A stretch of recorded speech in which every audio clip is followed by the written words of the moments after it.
I literally only have two greetings and they're both terrible. Either I want to go like, yo, yo, yo, what's up, what's up? Or I want to be like, hi, all you cats and kittens.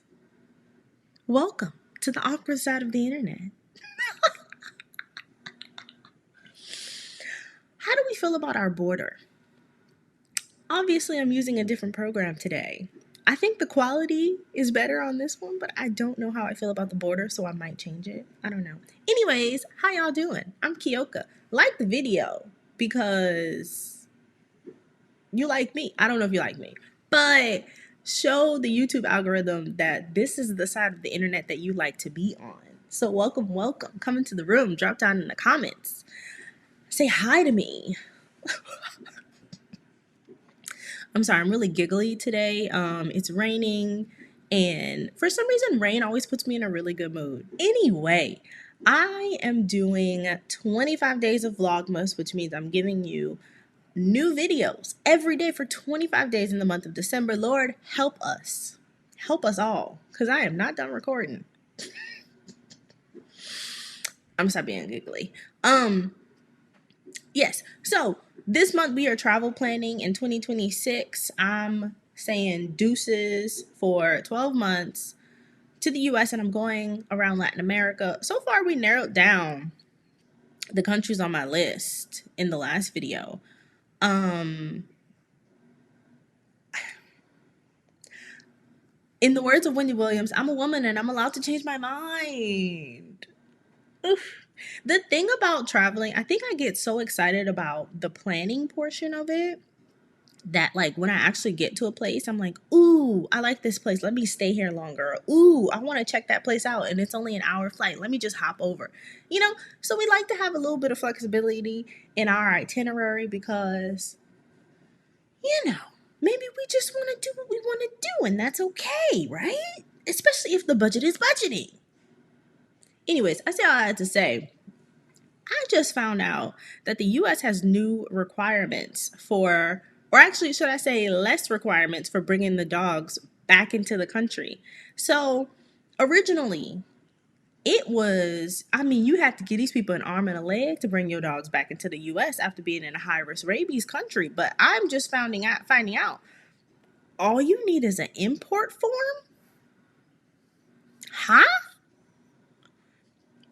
I think it was, I want to say this is after COVID because there used to be a notice that would pop up on the CDC website and the USDA website where it said, listen, if your animal has been in the country, in a high risk rabies country for 6 months, they're going to have to spend another 6 months in a country that it's either low risk or no risk.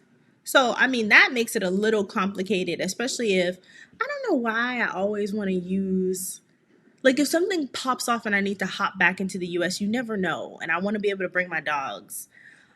That has never happened. But still, I was always really hesitant about bringing the boys to a country that was high risk for rabies. And so now I'm finding out it's actually very easy to get them back into the US.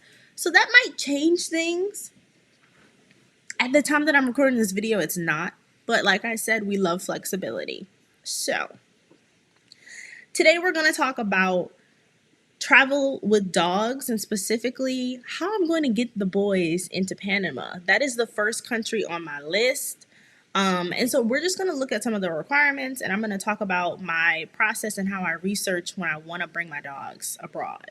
People think that it's difficult. It's actually really not that difficult.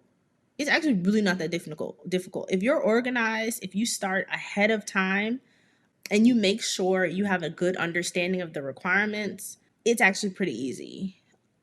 It may hit your pocket. It may hit your pocket a little differently. But my situation is different because I don't have kids. My dogs are my kids, right? So I just include their travel into my overall expenses to accommodate bringing them with me. It's a choice. You don't got to do it, child. This video is for pet parents. This video is not for people who aren't pet parents. So anyways, whenever I'm researching, there's a great website that I love to use. I'm going to show y'all. Hold on. It's getting kind of techie around these parts. You know, I'm learning. I'm acquiring new skills. So hold on. Let me do this. Okay, so I didn't want to show this. I want to show this. Right. So if you're a pet owner and you aren't on Bring Fido, I don't know what you're doing. All right. So this is a place where I like to go, and it basically just shows me the requirements, not just for whenever I'm bringing my dogs into a new country, but they have accommodations. They have like pet friendly activities that you can do, restaurants that you can go to that are welcoming for dogs, and it's all over. They even have, like, if you're trying to fly with your dogs, where is it? If you're trying to fly with your dogs, they break it down by airline, and you can choose what airline you're flying in, and they give you, hold up child, the requirements that each airline has to take your dogs. They also estimate the cost. This is a great resource. Like if you have a pet and you're looking to travel with them, definitely hit up Bring Fido. Their SEO is also pretty good, so like if you're googling, they should come up first. But this is a great resource that I use whenever I'm planning out my travel with the doggies. Let's go backwards. Yeah. So I usually look up Bring Fido first, then I head over to either the CDC website or the USDA website to look up the specific requirements. I like to plan ahead. If I was traveling with my dogs internationally, I would probably give myself, it would depend on if they needed to renew their rabies vaccination, but I would give myself like at least 3 months of planning and strategizing to travel with my dogs. So you head over to the USDA website, you type in the country that you want to bring your dogs to or your pet, whatever kind. They divide them up by pet type, right? So if you have a cat, this is where you're going to find information. If you have a bird, child, I don't know what y'all got going on, a ferret, whatever y'all be doing, okay? I look up the dogs and it tells you pretty much here. Now, see, this is why I like Bring Fido, because Bring Fido just lays it out. Okay, this is what you need. Boom, boom, boom. USDA, all this verbiage. Now, you got to pay attention to the verbiage. This is why I'm telling you to check. But yeah, it could be kind of confusing. So we know that we need a health certificate from a USDA accredited veterinarian. And they actually have a link so you can find one in your area. And then there's some more requirements for Panama, it looks like. So Panama is requesting that I notify them about me bringing the dogs. And there's a home quarantine that the dogs are going to have to do in addition to the health certificate. Now, on the Bring Fido website, it says that this home quarantine costs $130, child. And they have to be quarantined for 40 days upon arrival in Panama. That is intense. So let's look at this form. Okay, I mean, it looks straightforward. So it asks me for my address while I'll be staying in Panama. It asks for my passport number. Yeah, it's pretty straightforward. So it's a form. The dogs will have to be quarantined for 40 days in quotation marks. I don't know if somebody's gonna roll up to the Airbnb to make sure I'm quarantining them, but I'll probably have to do a little bit more research just to see. And that's all we got. I think the requirements to bring the dogs into Panama is pretty straightforward. I've seen a lot of other more detailed requirements, so that's why I'm actually pretty surprised that it's this easy. Obviously, your dog should probably be vaccinated for rabies. My dogs are vaccinated. My dogs are also microchipped.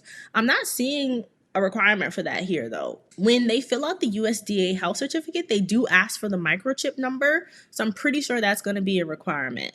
So the first time we left the country, I actually used a service called Air Vets.